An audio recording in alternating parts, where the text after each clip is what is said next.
Salut à tous et bienvenue sur notre chaîne. Aujourd'hui, nous allons plonger dans la vie fascinante de l'un des plus grands sages de l'histoire juive, Rabbi Shimon bar Yochai. Vous le connaissez peut-être sous son acronyme Rashbi. C'est une figure absolument centrale, non seulement pour sa sagesse immense, mais aussi pour son rôle dans la transmission des secrets les plus profonds de la Torah.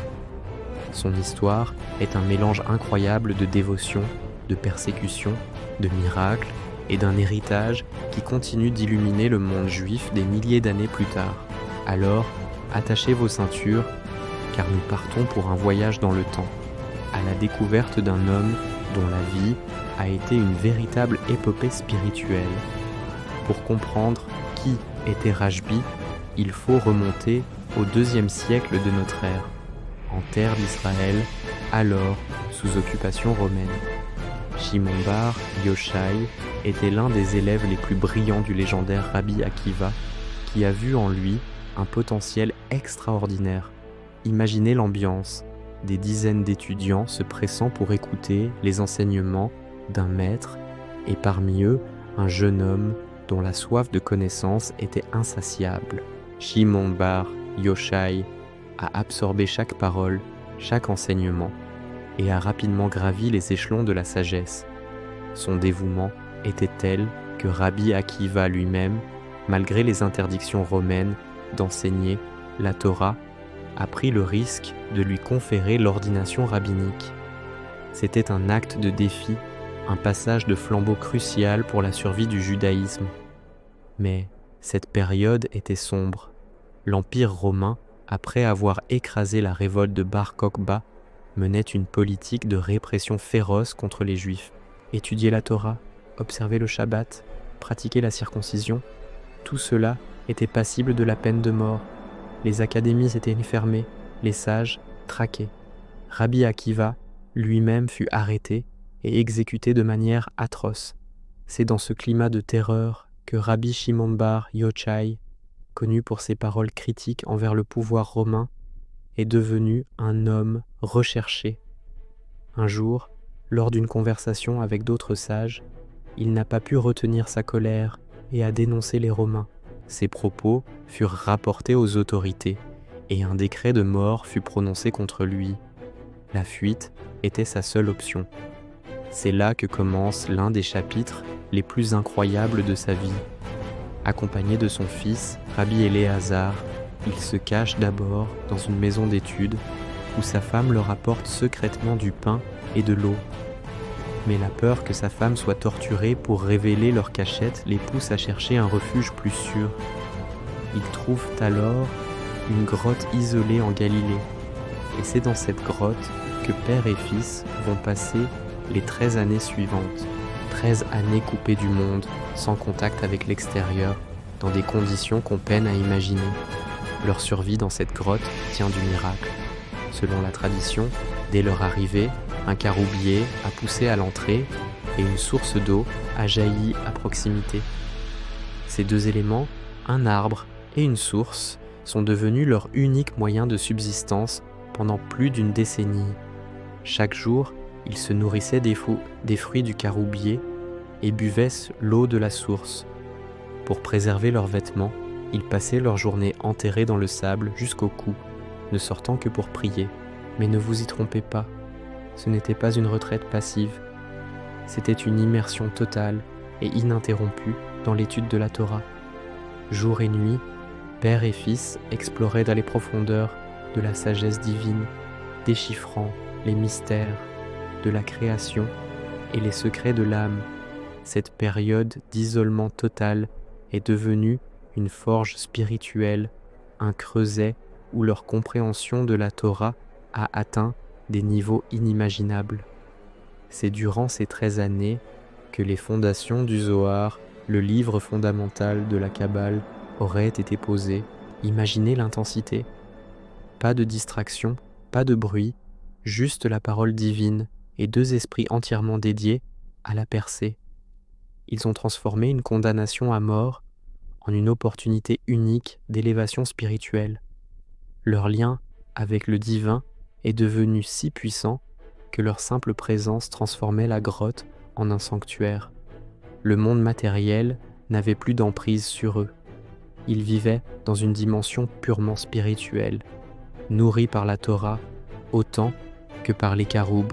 C'est une leçon incroyable sur la capacité de l'esprit humain à transcender les circonstances les plus difficiles. Au bout de 12 ans, le prophète Élie leur apparaît et leur annonce une grande nouvelle. L'empereur romain qui avait décrété leur mort est décédé et le décret est annulé. Mais le choc du retour au monde est brutal. En sortant de leur grotte, ils voient des gens en train de labourer et de semer. Leur première réaction, après tant d'années passées dans une quête spirituelle absolue, est de voir ces activités matérielles comme une perte de temps, un abandon de la vie éternelle pour des préoccupations terrestres. Leur regard est si intense, si chargé de sainteté, qu'ils consument tout ce qu'ils touchent. Une voix céleste se fait alors entendre, leur demandant s'ils sont sortis pour détruire le monde. Elle leur ordonne de retourner dans leur grotte.